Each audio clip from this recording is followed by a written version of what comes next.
Warning, this episode tells it like it is, takes no prisoners, and it's not here to make any friends.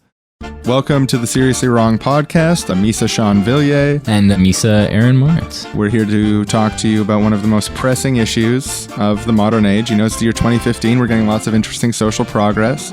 But crucially, our culture is still in this regressive state where we hate Jar Jar Binks. Just for being Jar Jar Binks. We're Jar Jar phobes. Yeah, it's really awful. And it has no signs of slowing down with this Disney buying Star Wars thing. They're producing all these movies. I haven't heard a single thing about Jar Jar being included. I've heard that he won't be included in episode 7. Yeah, J.J. Abrams even made reference to possibly putting his skull in the film. And that's macabre, JJ. That's macabre. There's fan service, and then there's being a weak-willed moron. And that's unfortunately the latter, JJ. Because if you don't like Jar Jar Binks, then you're not a fan of Star Wars. You don't understand the original trilogy. The prequel trilogy, or the original trilogy. Oh, yeah, that's when I said the original, I meant the first. The first most important trilogy, like the one that you would show your children first. Yeah, the one that has the most thematic depth and has the in that first film where we're treated to. You know what I'm saying? Yeah. For the record, I think you should show your kids episode 4 first. I was joking about that. I want to try to start separating the irony from what I sincerely believe about Jar Jar. Yeah. Because I do think Jar Jar is like a really important part of the prequel trilogy and also the overall sextology because of what he represents. And I am disappointed to hear that J.J. Abrams is taking such a hardline stance against Jar Jar. It's gonna be very messy. Me no watching. Everyone who listens to the Srsly Wrong podcast loves Jar Jar Binks, and that's why they tune in. Jar Jar Binks, I think he's an annoying piece of shit because, well, he made great strides in the plot line. Like, he just annoyed the shit out of me, and that's my opinion. I would respect anyone else's opinion, you know? We get your fan mail. We get your voicemails, just nonstop. Jar Jar Binks. He's kind of goofy for the kids. Kind of bummed me out when I was a kid, to be honest. I don't know why. He just sort of is a bummer. My brother says that Jar Jar Binks is annoying, but I'm going to hang up on you, so don't get mad at me. He just goes and fucking licks something in the fucking market. He knows he doesn't have any fucking money, right? He knows he can't buy the fucking thing, and then he's just fucking sticking his tongue on it. Come on! And they make it the whole... Jar Jar this, Jar Jar that. And we eventually have to give in to the pressure. So today's episode of the Srsly Wrong podcast is sponsored by Eventually Giving In.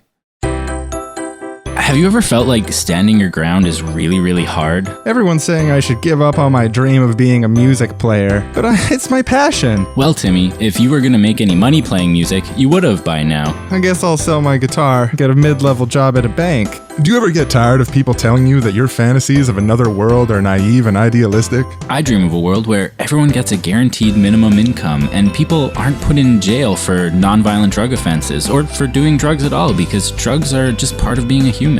No, you're an idiot. Shut up. Super impossible. Is it impossible? Yep. Maybe I'll just shut up about it. I won't have to try anymore. What a relief. Do you ever feel pressure to change your career because there's so much more money in moral ambivalence? You just got that law degree. Yeah, I want to help poor people and protect net neutrality, protect the environment. Your kids are going to starve to death. You know who's got money? Corporate thugs. You should be lawyers for corporate thugs 100% of the time. You're right. I have to do it for the twins. Cry it out. It's all good. The twins. You'll feel dead inside soon enough, and then everything will be much easier. For the twins. Twins. Eventually giving in. It's a sign of maturity. My name is Anne Lancashire. I am a retired professor now from the University of Toronto, where I taught and did research in English, literature, drama, and film, specifically contemporary popular American film and especially science fiction film.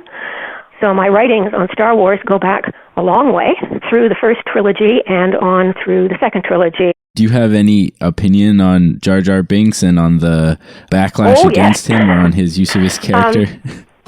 Yep, I do indeed. Jar Jar actually makes thematic sense. He's in the film for a purpose, and he serves that purpose, but the trouble is there's just too much of him. Thematically, he's a Gungan, and the Gungans are the id, They are the primitive, instinctual, brainless, as Qui-Gon calls Jar Jar at one point, aspect of the human psyche. And Jar Jar is certainly representative of emotionalism run rampant. Jar Jar is always out of control, whether he's tripping over things or tripping over his own feet. He's always doing something physically clumsy, lacking in control. And he can't control his emotions either. His emotions simply run riot with him throughout the film. And so he's the id, as it were, to the Jedi's ego. The Jedi are the figures of control and of reason. I'm Steve Galipeau. I'm a Jungian analyst and have been in practice as a psychotherapist since 1975. And I also run a nonprofit counseling center. And I did write a book on the original Star Wars trilogy and do lecture a lot and have a particular interest in myth and symbol and dreams and things like that. One note I did have that I really liked from your book is you talk a little bit about Jar Jar, and he's obviously become probably the most hated character in Star Wars history. And I like Jar Jar a little bit. I was wondering if you could talk about that. In a sense, then Lucas was successful because Jar Jar was a figure that people didn't like. That's the thing. You're not supposed to like him. In fact, that's the thing. He's been rejected by his people because he's such an awkward fellow. He's clumsy. He's a stumble bum. So he's really carries another aspect mythologically and psychologically of the people who are rejected because they're awkward and not so polished. So I do feel that's what he's carrying. And in a sense, you're not supposed to like him, but yet you're supposed to see that he has a place in things. And that's the Jedi attitude. I think thematically he works beautifully. The problem is we've got too much of him. He gets in the way of the main action and of the other characters when we want to be focusing on them.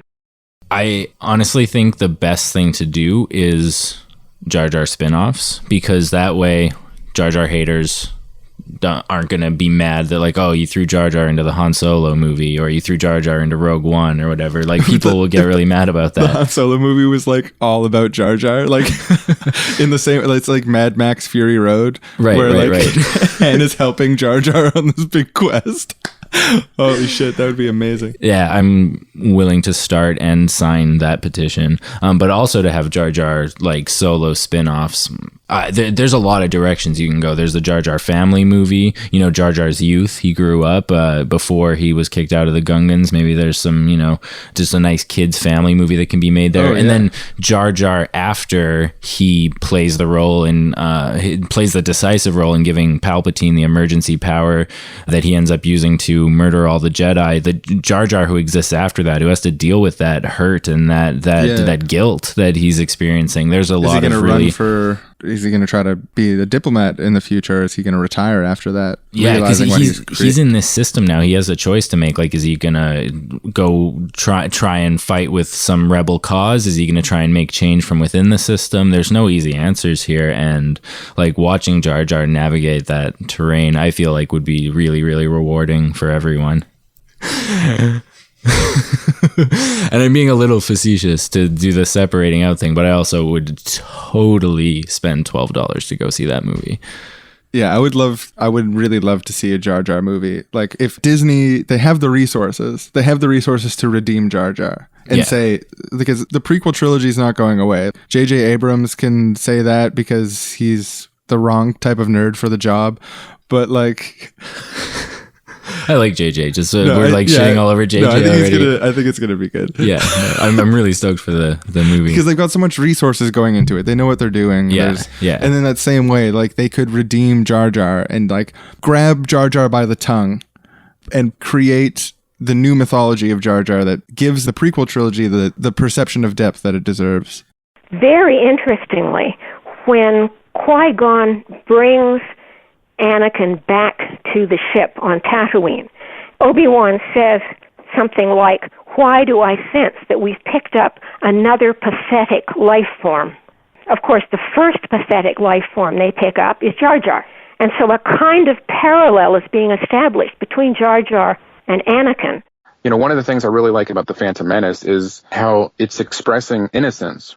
This is Mike Klimo. He's a writer, cinema junkie, a Star Wars scholar, and he's written an essay called Star Wars Ring Theory that we're going to talk about in an upcoming episode. I think Jar Jar serves a very important mythic role and thematic role, right? The whole picture is about innocence and childhood, and you have this little boy who knows nothing of greed and all he wants to do is help people, and Jar Jar is kind of an extension of that. And the whole picture becomes about innocence because the rest of the prequels are about that fall from innocence and that fall from grace. Anakin feels fear. He can't control it. So Jar Jar is a kind of comic equivalent to what we have to be very fearful of in Anakin. The fear that Jar Jar has represented is in Attack of the Clones, the fear of a society in general for their security. The fear that they have for what may happen to them if the terrorists aren't stopped, let's say. What too much fear can do in a society, leading it from democracy towards dictatorship, towards fascism. It totally fits into these important themes of both the original trilogy and the prequel trilogy of, the balance of good and evil and the shift from Jar Jar's from this more tribalistic natural society, and then he becomes part of the system. And in the same way that, Luke and Vader lose their hands and become like cyborgs, become part of the system, like he becomes bureaucratized and becomes an agent of the system. Eventually in episode 3 votes to give Palpatine emergency powers, which is what allows Palpatine to do Order 66, which is the order to kill all of the Jedi. That was Jar Jar. Jar Jar started that motion. He motioned to give Palpatine the power to kill all the Jedi. And in the context of him in the original being this like bumbling idiot that Qui-Gon looked down upon and saw the value of. Yeah, the same way he saw the value in Anakin. Both of these perhaps unassuming people, you might not expect this little kid, you might not expect this bumbling fool to be worth anything, but Qui-Gon sees that in both of them. And in the third movie, Palpatine manipulates both of them, Jar Jar into motioning and starting that action that you just pointed out, and Anakin into actually carrying out the Order 66 to executing all the Jedi, including those kids. Yeah, the younglings. It's intense. It's intense as fuck. Especially when you consider the way that they met. Like, that Jar Jar and Anakin, they get caught up in this adventure with these Jedis, Obi-Wan and Qui-Gon. They meet in a market. They're like farting on each other. They're, slipping and falling. Woo, woo, boo, boo. And the kid, he's like, spinning is a good trick. Like, they're dummies. They're just like these innocent little babies get caught up in this crazy intergalactic adventure and then work together to kill the just magic police force of the universe. There's so much more to the character, apart from him being crucial to the plot, but there's so much more to him than just what many of the fans are talking about. And it's just kind of disappointing. A lot of people seem to forget the type of filmmaker that Lucas is. When they watch those movies, they just kind of lump them in with any other Hollywood blockbuster or big summer action spectacular. But Lucas, he's always been from the beginning into experimental films, non-story, non-character films, very avant-garde. He's an experimental filmmaker. Like he's not Michael Bay. He's like Andy Warhol. Absolutely. In all of his movies, from THX 1138 to even American Graffiti and how experimental that was at the time, there's a running theme with him using the medium for more than just surface level thrills. And that has been with Star Wars from the beginning. People who are interested in narrative and in how storytelling works saw from the start that George Lucas was using in A New Hope a mythological patterning based on what Joseph Campbell has described as the monomyth. Campbell calls this the monomyth. It was very much a conscious effort on Lucas to tell an old story in a new way, the monomyth of the hero's journey, and create a modern myth. I think when I was a kid, my dad really elevated the importance of Star Wars. Like, when I watched Star Wars the first time, it was like, let's watch Star Wars together. Like, Star Wars is important. Time to watch Star Wars. Right. Men. We'll sit together and we'll have penises and we'll watch Star Wars. Simultaneously. Yeah. So my reaction to them the first time I watched them all was pretty lukewarm, and I feel like it was the geek in me that got excited when I discovered all this mythology stuff around it. But that aspect of Star Wars is what I really dig and what I really like is this going in and using it as a language in which to talk about social issues or mythological issues or anything really. It's such a rich allegory that you can take parts of it and apply it to so many different ideas that you want to put forth, and that's what excites me about Star Wars. My name is Stephen Garringer, and I've been associated with the Joseph Campbell Foundation for the last decade. Joseph Campbell is known as a mythologist, and as he was studying different mythologies around the world, realized there are certain motifs, certain themes that keep recurring. And the most powerful, the most constant is this concept of the hero's journey. We find it going back to the very first recorded story that we know of, the Epic of Gilgamesh. It's the narrative line of the Norse sagas, for example, of Homeric epic, and Lucas is using that particular patterning in A New Hope.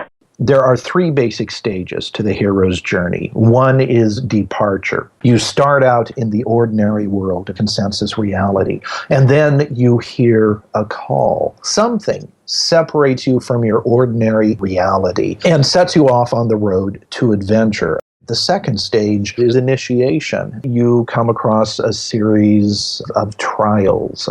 You may find yourself caught metaphorically or literally in the belly of the whale. Helpers will appear. Often there's a mentor, someone older, wiser, who provides wisdom, a Merlin figure, an Obi-Wan Kenobi figure. Usually culminating in some sort of final test, which could be an experience of death or near death, literal or symbolic. And from that, the hero rises up and passes the final test. Surrendering yourself, surrendering your ego, and letting go and trusting the moment. And then after you pass this crisis, then you come to the third broad stage of the journey, which is the return. You have to come back to the ordinary world, the reality that you left, but you come back to it with a boon that you can bestow. Which is a victory for his people as well as for himself.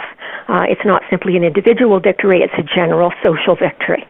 So to really see how he took those teachings of Campbell and brought that to life on screen in a way that no one has ever done before, it does become slightly profound. The thing that really sticks out to me from the Power of Myth, the Joseph Campbell and Bill Moyers interview, is Joseph Campbell talking about Star Wars and talking about the ghost, the Force ghost of Obi-Wan Kenobi, telling Luke to use the Force instead of using the headset thing to target the Death Star. How it represents some sort of anti-technology narrative to turn off the televisions, turn off the computers, and use the other side. Use your intuition rather than your instruments, I guess. That's a good way to put it. Because I think a lot of what mythology is about is tapping into your intuitions and tapping into these archetypal layers of your mind, these recurring patterns in human thought and in human experience. In telling these same kinds of stories over and over again, you're learning that despite constantly changing circumstances, like these old epics, or you're in this futuristic galaxy long ago, far, far away, Star Wars universe, these human struggles always remain the same, and maybe on some level we know how to deal with them. On this intuitive level, we know how to tackle these problems. Yeah. When I read the part about rejecting technology in favor of more primal, immediate human things, it really kind of was an epiphany. And I was I feel like what I really liked about that book was the specific epiphany that there was an overlap between mythology and pop culture. Those stories that never seem to get old for people, that people want to keep being told over and over again. Tell me again about the young adventurer. I want to see him get called to adventure and then reject it, but then meet the sage who shows him the way. And then I want him to enter the unconscious or special worlds and meet allies and alliances and enemies. I want to see him go through the ordeal and have a death and rebirth, get a reward, take the road back to the regular world, be resurrected and return to the start having changed. I wonder what it is. What do you think it is? Why that story? Why is it true that so many mythologies conform to this pattern? Is it in our biology? Is it just so deeply embedded in human culture, like from almost evolutionary origins? Is there a meaningful distinction between those two? Do these patterns kind of get etched into our biology over time? Answer this, Shawn. Answer this for me. Yes, I will. I've got the answer. They do kind of get etched into our biology, our mimetic interactions between brains.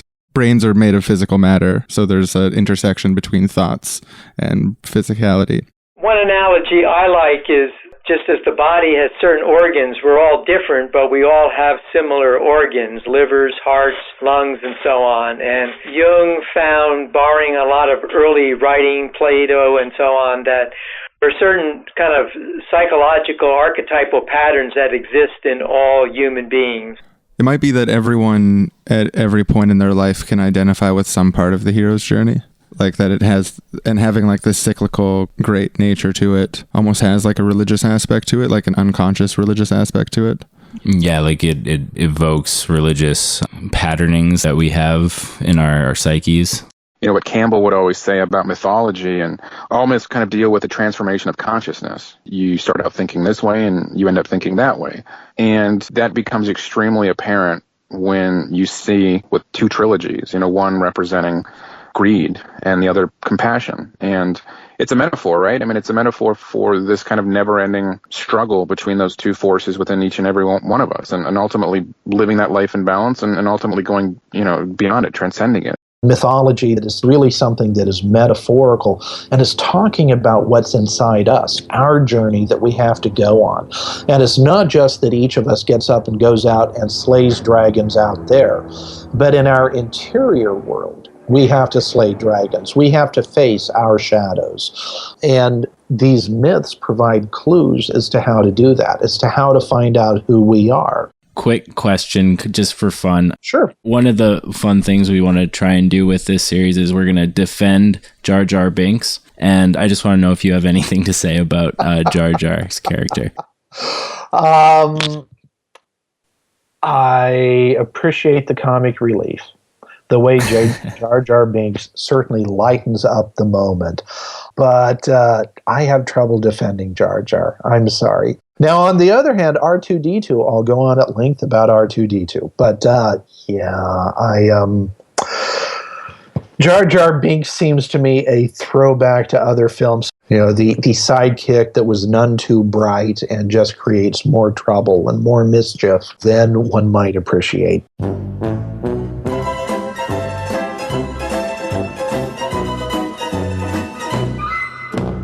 Qui-Gon, Misa grab a brisky morning munchie. Okay, Jar Jar, but don't steal anything. What are you saying? Because Misa Gungan? No, I'm just saying... Are you saying that because Misa Gungan? Pretty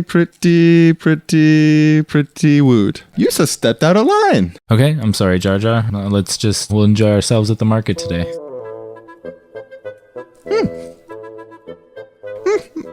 Oh, moi, Annie. Hey, Jar Jar, how's it going? Yo, you're going out to the market? Pretty good all day. I want to let you know, I know everyone here. If you see anything you liked, feel free to take it. Take whatever anyone here has to offer. Tell them Annie sent you. It's all set up. Misa really bad with names. Just say Annie sent you. You would be doing me a favor. Misa can remember that now, but like... It kind of makes me seem like a big shot that I can help people out like this, and you know... Misa will... Would you do this for me? Would you do this for me? Misa... Come on, you'll do it. You'll do it. Okay, thank you, Jar Jar. Bye. Misa will do it.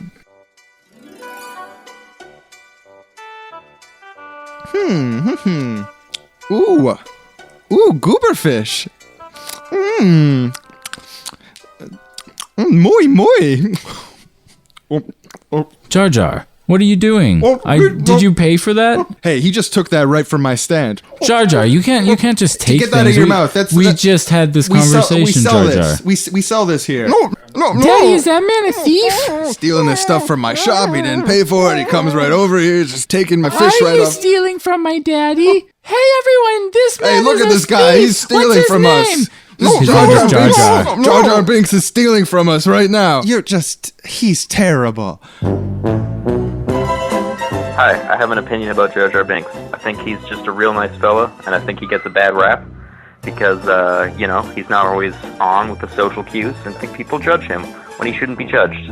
I think he belongs in the movies. I think that he's just a real nice fellow that wants to help out everyone that he comes into contact with, and that's a really great thing. I think if everybody, reevaluated their stance on the whole Jar Jar Binks issue, we'd live in a bit of a better world. Politically, I think the country would be a better place.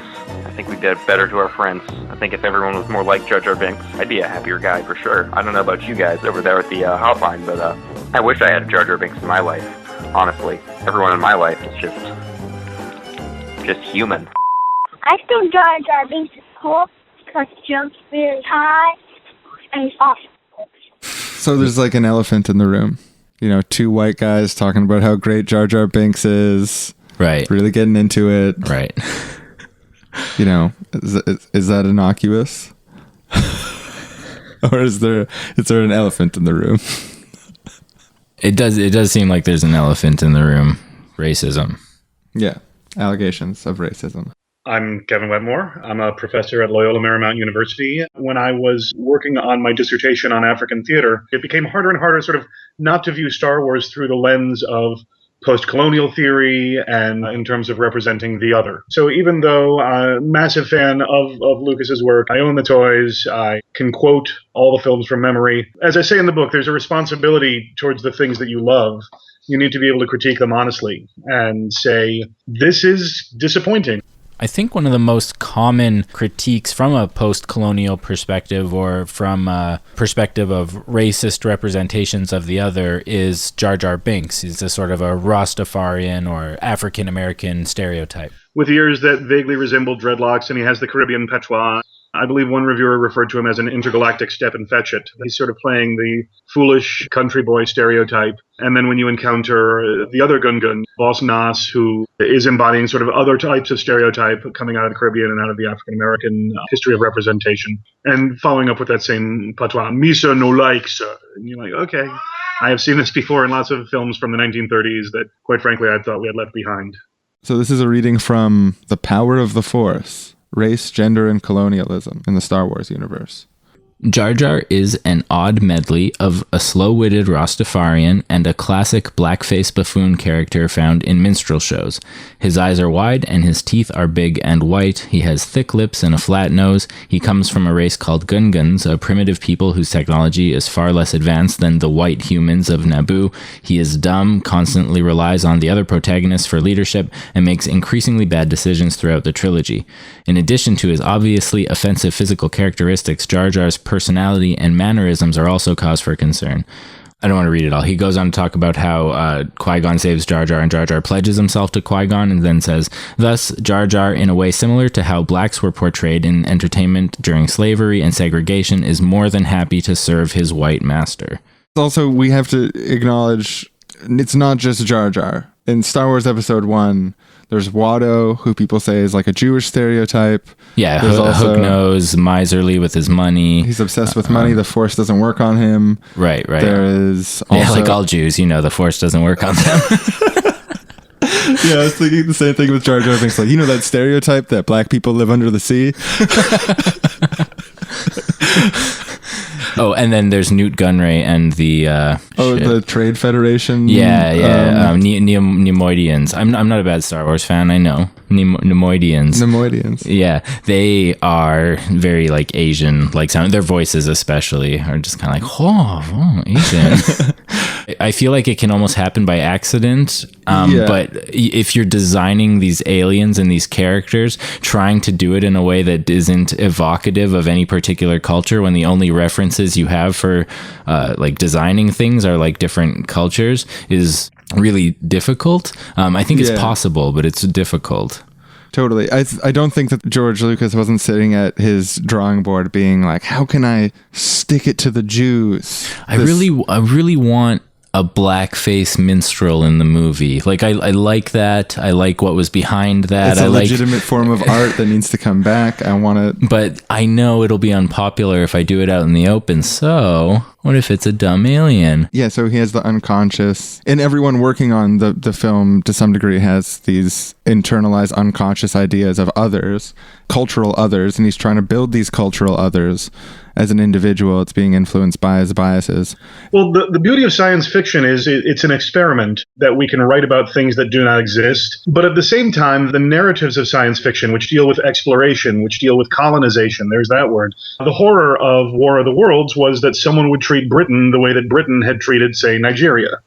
When you turn to Star Wars, we have the Empire, the Rebellion. They're sort of creating these archetypes. And the irony of Star Wars is that we're on the side of the people resisting colonization from the Empire. So there's this sort of weird inverse going on where all of the good guys are, white people with very Asian-sounding names, Obi-Wan Kenobi, Qui-Gon Jinn, who are fighting evil aliens that are clearly ethnic others. The characters like Rune Hako, Newt Gunray have these Dutch or Germanic-sounding names, but they themselves speak in the patterns that you hear in American movies from the Second World War. I see you surprised I speak such good English. I went to Harvard. If that had come out of Newt Gunray's mouth, I wouldn't have been surprised at all. And it turns out they're cowardly, deceitful. They attack the Jedi and try to destroy them in a sneak attack. And there is this whole sense of Pearl Harbor Part 2 going on with the invasion of the planet Naboo. So it's just sort of an example of the presence of non-European characters as aliens represented through stereotype. In fact, that's what's sort of interesting about the first trilogy is at least most of the bad guys, do have British accents. So we do have this, wonderful image of Peter Cushing wearing this uniform, very suggestive of both Nazi Germany and the British Empire. All the rebels have American accents. It's just sort of interesting, I think, how the films construct ethnicity and that the ethnic others in the films are in fact the aliens, that white is normative for the galaxy and non-white is actually represented by everything from Chewbacca and the Ewoks to the nematoids of the prequel trilogy. It does seem like George Lucas more or less took some racial stereotype or another and then tweaked like two things of it to be like other racial stereotypes. So arguably it wasn't any individual thing. I honestly think he just never thought about how that might be damaging to have aliens that are fulfilling Asian stereotypes. It just didn't think about it, and it seems like a lot of other people didn't think about it in the production of this movie, which is exactly what's being legitimately critiqued. To affect future film, especially. It's not that we should do re-edits, it's special editions, the de-racist editions of Star Wars. Digitally replace the characters. But then you could just put them side by side, and the first ones it seems so much more racist. Like you should, like shrinking Watto's nose and making him say, "Your Jedi mind tricks don't work on me. Only money and the love of my family." I like many things. Hey, I'm a Trodarian. We're not just a big-nosed money guys. My advice to future filmmakers is if you're gonna include any characters with offensive racial stereotypes, make those characters as white as possible. Like those will be the white characters. Yeah, and my advice is to staff your movie entirely with aliens that are all racial stereotypes, but have the movie about them getting along.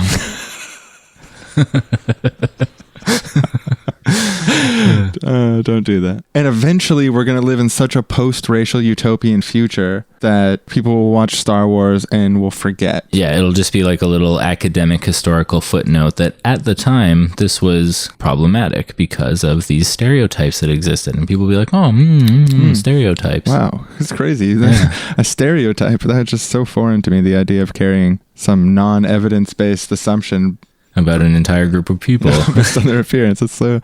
That's kooky stuff. History's weird. Yeah. If you're like reading a short story from the 50s and there's some word you don't recognize and someone's like, "Oh, that's a racial slur for Polish people." Right. Yeah, whereas at the time it would be like, "Oh, this character is contributing to how we construct outgroup Polishness in our society." And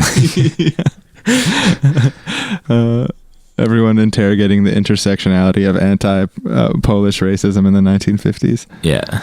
And I think if someone was defending Star Wars prequels from racism, they would say like, well, that's just in your head. Like, you're racist. Like, if you're thinking about minstrel shows and you're saying like, does this character match some sort of racial stereotype? Let me check my index of racial stereotypes that I carry with me. When ideally there shouldn't be any racial stereotypes, would be the argument. I think there is some truth in that part of what makes Jar Jar Binks racist is what the individual watching carries with them. but that in our society, the vast majority of individuals are carrying things like that with them, either about others or about themselves.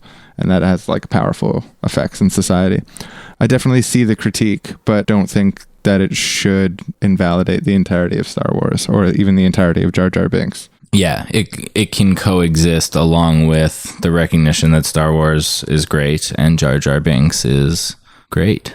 And also George Lucas's argument, it's for kids. Children don't carry these racial biases with them. Children have no idea what a minstrel show is or why it's bad. And speaking as someone who watched this movie when I was a child, the takeaway from Jar Jar Binks' character was not, hey, that guy seems black. Like, that would never, ever, ever occur to me in a million years as a child without a pretty specific education about the history of racism. Personally, I don't know about anyone else. I've never met a black person who behaves the way Jar Jar Binks behaves.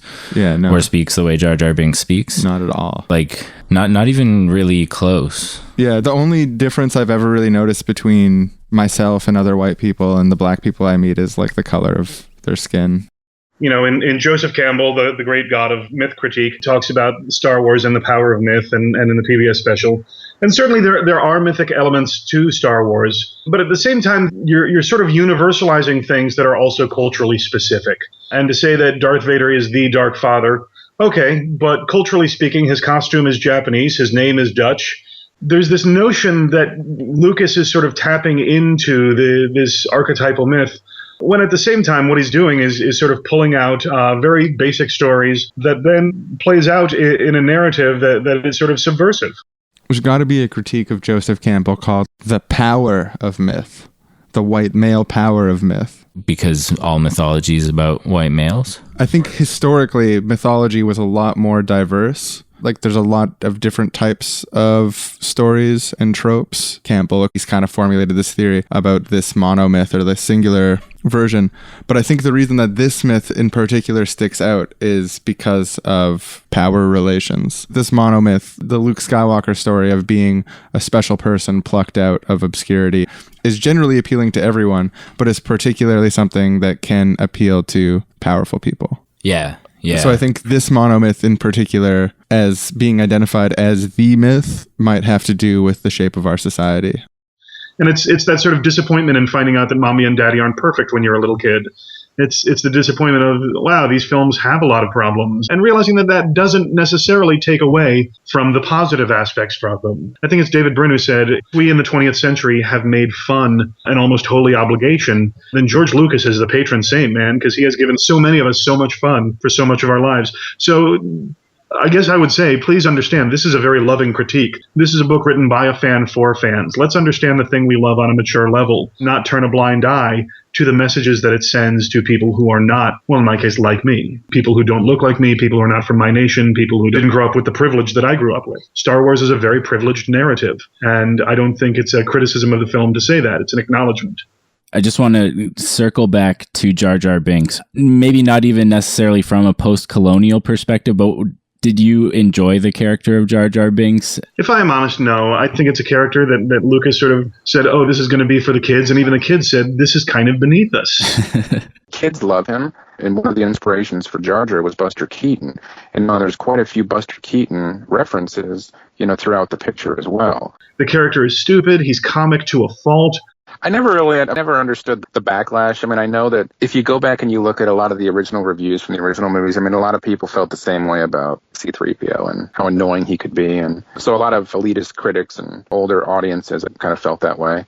In the first made trilogy, R2-D2 and C-3PO are always the ones who can lighten a scene. R2 beeps, C-3PO makes a comment such as, we're doomed, we all laugh. So they're always available as a kind of comic alternative to any serious actions that are going on. And in The Phantom Menace, the film really required a comic character And so there's Jar Jar. You know, C-3PO is prissy, but there's a dignity to him. Jar Jar solely exists for us to laugh at and have contempt at. Ewoks might just be a bunch of Muppets, but there's still Lucas took them seriously. And there's that one wonderful, strange moment where one of them actually gets killed during the battle on Endor, and the other one sort of goes over and is prodding the dead body and not moving and gets very sad. And it became a very quiet moment in the theater. To treat the death of that as sad and with dignity, I thought was wonderful. And I think the death of Jar Jar would have just been greeted with approbation. In the first made trilogy, 3PO never gets in the way. And when he does seem to be getting in the way, either somebody shuts him down or he turns himself off, and we don't have to worry about him again for a while. Nothing stops Jar Jar. So there's simply too much of him. It's one of the first lessons you learn as a comedian. Someone who is trying to be funny is not funny. Someone who is trying to hold on to dignity in the midst of a ridiculous situation is funny. That's why we enjoy C-3PO and why Jar Jar should die a slow, horrible death. He's trying too hard and it's not working. And the more you insist on putting him in there and making him inadvertently heroic, the more we lose. Seeing where Jar Jar is in 7, 8, 9 would be beautiful, but I just don't hold out hope that they're going to go that way. So I'm campaigning for not the ideal that I hold in my heart, having Jar Jar in 7, 8, 9, but the compromise, what's possible. Jar Jar having his own movies. Or like maybe Jar Jar, after he gives Palpatine that emergency powers, he retires and leads a revolution in Naboo. Or he's part of like some like underground railroad for rebels or something like that. I want to see him doing something heroic, but I mean, I could see the fall story also. Yeah, maybe he just kills himself. Out of shame. Yeah, that's the end. Like, there's one Jar Jar movie, and it's just, yeah, it's bleak. It's it's like, oh my God, what have I done? All the Jedi are dead. Just downward spiral, drugs, alcohol, galaxy, hookers, like yeah, and trying to return home and being rejected. Like he's still vanished and being so scared at his job that he has to continue to mouth these words of like, yes, Palpatine, you know, that he's scared to even stand up for himself in he just that becomes sense. Really corrupt. Like he's super corrupt and detached and getting more and more into drugs, living on Coruscant. Yeah, people are like, hey, Jar Jar, what are you doing? I thought this. He's like, oh, I have no choice. You know, maybe he becomes close to Palpatine. Jar Jar working under Vader. It's just revealed that Jar Jar was a close confidant to Vader for many years, and it's kind of like the story of his fall by Vader's side, like becomes a party faithful to the dark side, and there's a movie of him doing like horrible things and becoming like a warlord, like a space warlord. That would be amazing. Oh yeah, space warlord Jar Jar. That this once vibrant, laughing, happy creature has been reduced to cocaine and STD ridden prostitutes of various genders. In the new and species, in the new movies, there's something like Snoke. Snoke is the bad guy played by Andy Serkis. He's CGI. Yeah. And there's also Kylo Ren. One of them should turn out to be Jar Jar. Oh shit! Yeah, Kylo Ren is Jar Jar. That's the new conspiracy theory. Yeah, or just Snoke. It's just like Snoke is the name that Jar Jar took on after, and he's like degenerated into this. Like, yeah, he's like the big fat Gungan leader, except even more so, and like clearly Jar Jar. We're giving these ideas away for free, JJ. Come on, JJ. Saying. Back to the drawing board. I know you got a big job taking over as like the head creative guy for the first installment in one of cinema's greatest sagas in over a decade, but I'm just saying. You know, this is like a really highly anticipated film, a lot of pressure on you, and you're kind of known for letting people down. So first with Lost, then Cloverfield, then Super 8. So that's 0 for 3.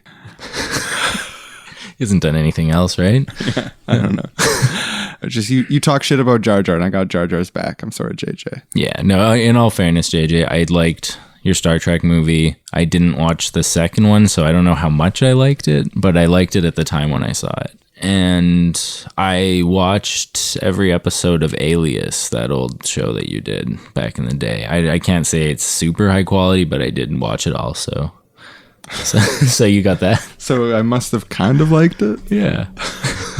But yeah, no, it is really weird to think like, okay, there's this thing that a lot of people call a mythology and people claim as their own personal mythology, but right now it's just totally in the hands of one person.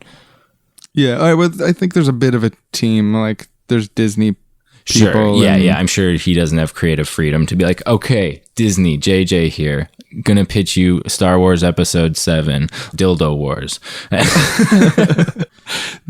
Also the script for Episode 7 is being co-written with the same person who co-wrote Episodes 5 and 6. So yeah, there's a team going into this. It's not totally up to one person.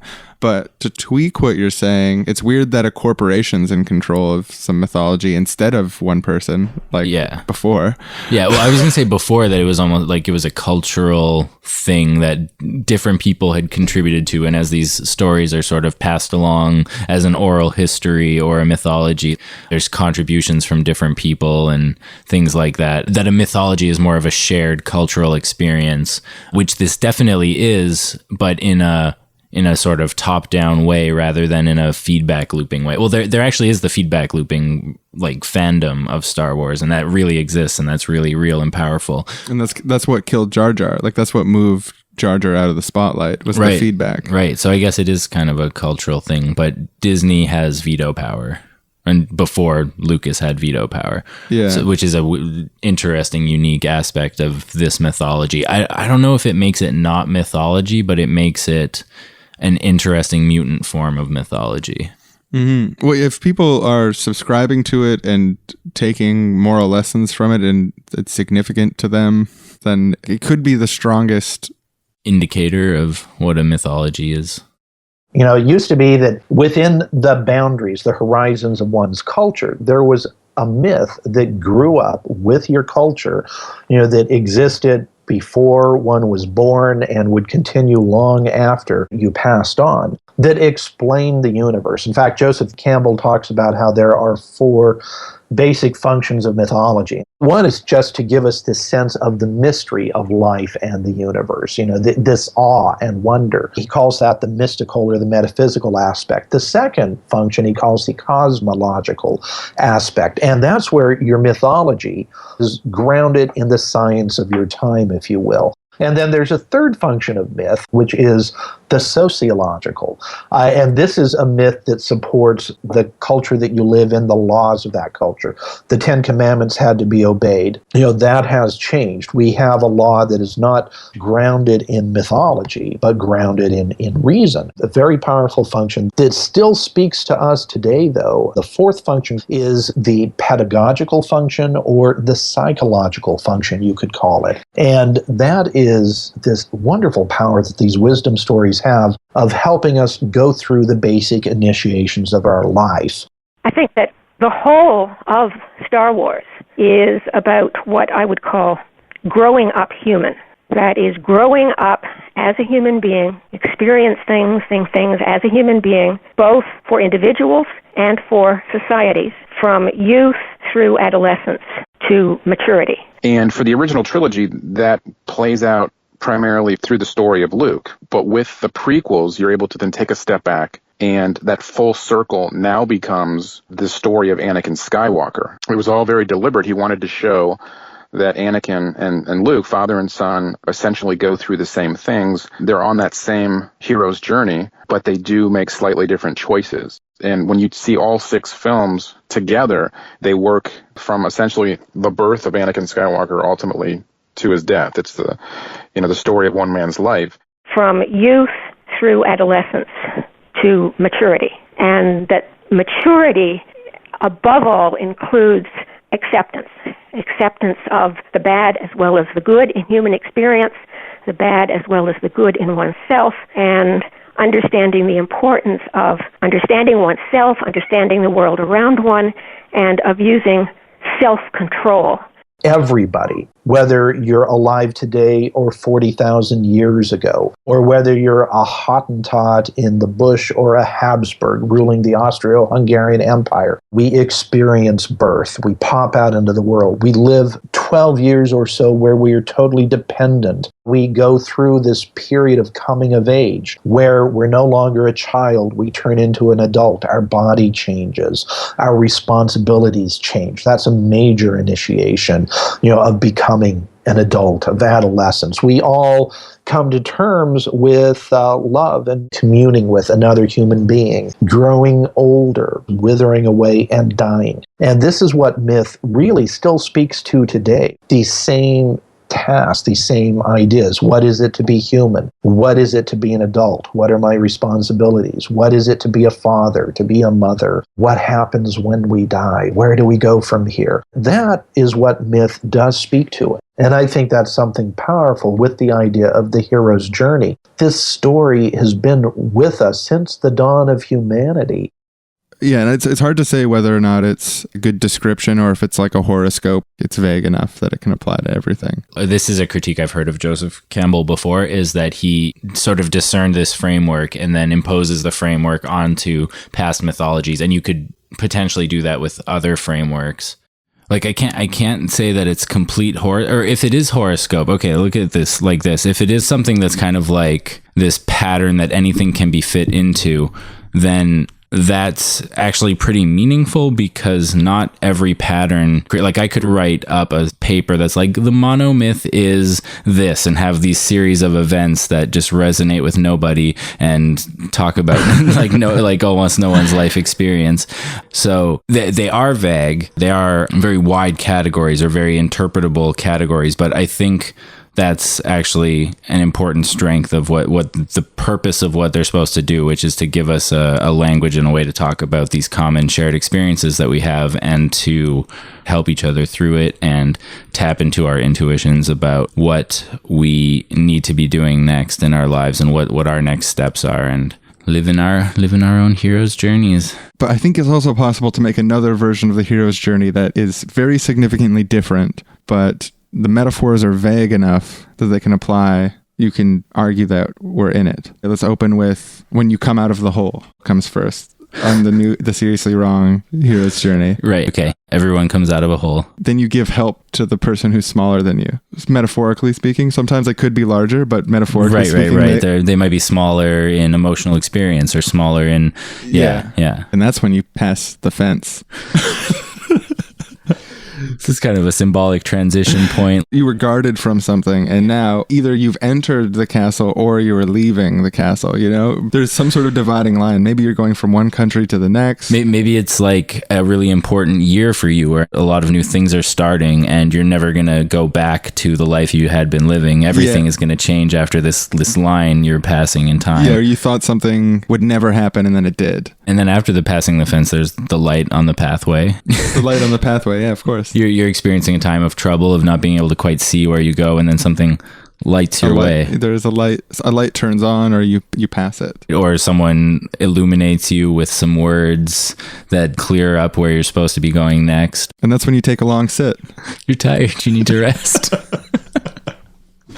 So some stories that might show up as literally sitting and resting on the journey, and others it could be, a vacation. This is usually a time of refreshment and of integrating what has already happened and preparing for what is to come. A detour, so it could be any detour at all.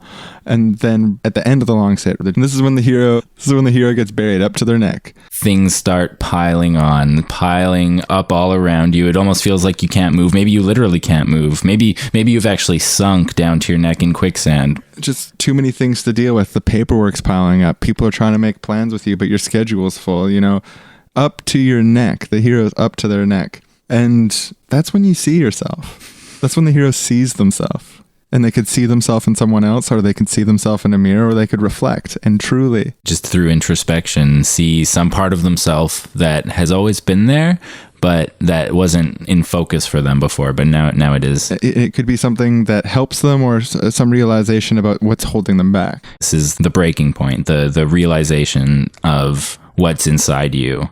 And that's when the music starts playing. A time of a lot of emotion, a time of evocative states. It could be happy music, it could be sad music, it could be scary music. But a character that moves to the beat of their own drum is introduced. Yeah.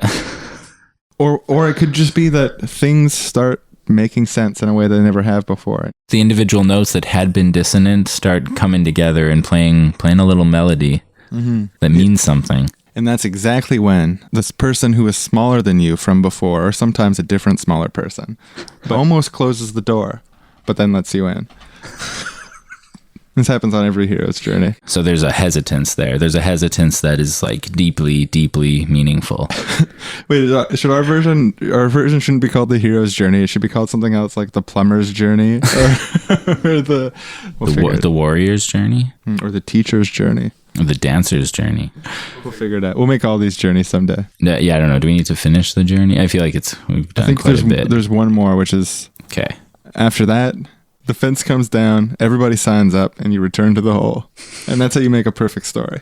Yeah, there's celebrations. People are happy. People on both sides of the fence now can meet and exchange ideas and celebrate. Yeah, and everybody signing up can be, they're now, I believe the protagonist is a hero, or it could be that they all quite literally sign up for like a new program or service, and they're all signing for it. For like new internet service provider, maybe, or something like that. Yeah, definitely. Something we can all relate to. And then the hero, the warrior returns to the hole. Cool. Every story. It's every story in a nutshell. Every great story, every great myth. Any story from a culture that I respect. Yeah. Fits that. So there it is, the empirical and rational case that Jar Jar Binks is the greatest character in Star Wars history. Anyone else who doesn't believe that is just a woo-peddling, drooling moron. I'll also add that the Illuminati wants you to hate Jar Jar. Yeah, why do you think it's so prevalent in society today? Nothing's by accident. Something's fishy under the streets of Obama land. I actually read that exact sentence on the internet once. Something's fishy under the streets of Obama land.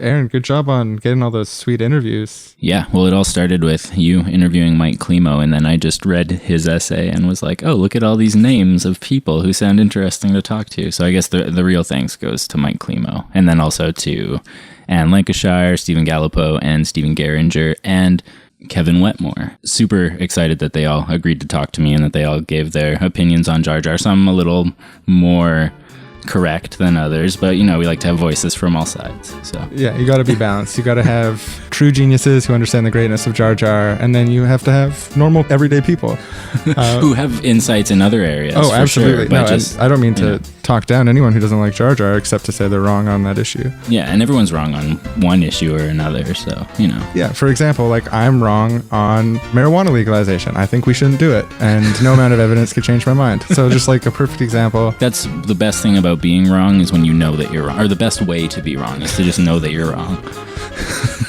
So for anyone out there listening, I'm sure a lot of you came into this thinking, Jar Jar's a worthwhile character. Jar Jar deserves his own spin-off.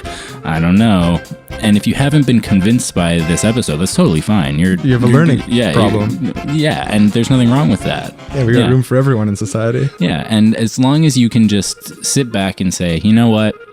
My opinion on Jar Jar hasn't changed. I'm still wrong about it. And I want to remain wrong. I'm willfully ignorant, and I accept that, and I know that. That's fine. Yeah, really, thank you everyone for the interviews, and thank you for listening. This is the first of an epic saga of podcast episodes. This is the first in an epic saga. Well, actually, it's the fourth, but it's airing first. This is the fourth podcast, but it should be watched first and listened to first. Yeah, absolutely. It is an act of mimetic espionage. There is a sinister conspiracy afoot by Aaron and I. If you want to be in on the conspiracy, the best way is to send this episode to your friends who you know like Star Wars, and troll them with the idea that it's up for debate whether or not Jar Jar is good. Because obviously, hopefully your friends know that it's the best. And then tell them, and you, if you want to, you can all go to our website, serslywrong.com, SRSLY. Like just sit next to each other on the keyboard together. Same computer. Is that what I said? Together? No. I'm not sure if your addition. That was my little... Serslywrong.com. That was my George Lucas 1997 special edition of your comics. SRSLYWRONG.com. SrsllyWrong.com. There's a contact form on there. We want to hear what you think about Jar Jar, if you have the correct opinion. Or if you have the wrong opinion, just as long as you're willing to preface this with, I know I'm wrong, but I still feel, because I'm irrational. No. Yeah, that's a template for everyone out there. If you ever want to talk about Jar Jar in the negative, I know I'm wrong, but I feel because I'm irrational that it's... We have more episodes coming up. All of our guests today are going to be back again. I have a lot more audio of them. They didn't just talk about Jar Jar. We also have a toll-free hotline that you can call even from a payphone with no quarter anywhere in the United States or Canada. It's 1-866-770-8754. You can call and leave your opinion on any issue, no matter how wrong or right you think you are. You should also even leave opinions that you don't actually think are yours, but that you've just thought about. That'd be super interesting to hear. Don't tell us that it's not your real opinion. Throw some shit out there. Also, if you're interested in getting stickers that have our toll-free hotline number and you live somewhere in the United States or Canada, send us an email with the contact form on the website and we'll send you some in the mail. They say emergency hotline at the top and then underneath the number 1-866-770-8754. Emergency opinion hotline. This is where you just to share all your emergency opinions. Help, my opinion is an emergency. Someone needs to hear it. Oh man, if we just put emergency hotline and then someone, like, there's a real emergency and someone calls it, we just have like recordings of people in burning buildings and stuff. That'd be terrible. Help. So yeah, thanks for listening. And when you're going out on your quests, on your hero's journey or your warrior's journey, just remember that people have all been through this before. We all go through these things. It's a shared experience. Something that we can all just relate to, and it's just an inherent part of the story of being alive. Of being a human, of growing up human, as Anne put it earlier. When you're at that point in your life where it seems like a smaller person's going to close the door on you, remember that as long as you've seen yourself, as long as you've heard the music, they're going to open it. Everyone's going to sign up and you're going to be able to get right back in that hole, that comfortable fetal position hole where no one can touch you. And that's why you're a warrior.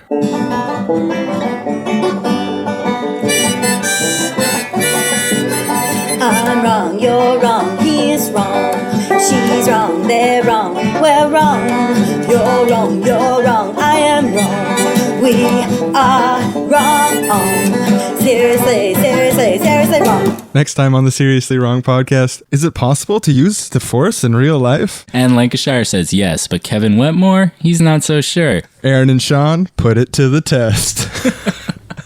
Misa day starting pretty okie day with the brisky morning munchie, then boom, getting very scared and grabbing the Jedi and pow, Misa here. Misa getting very, very scared.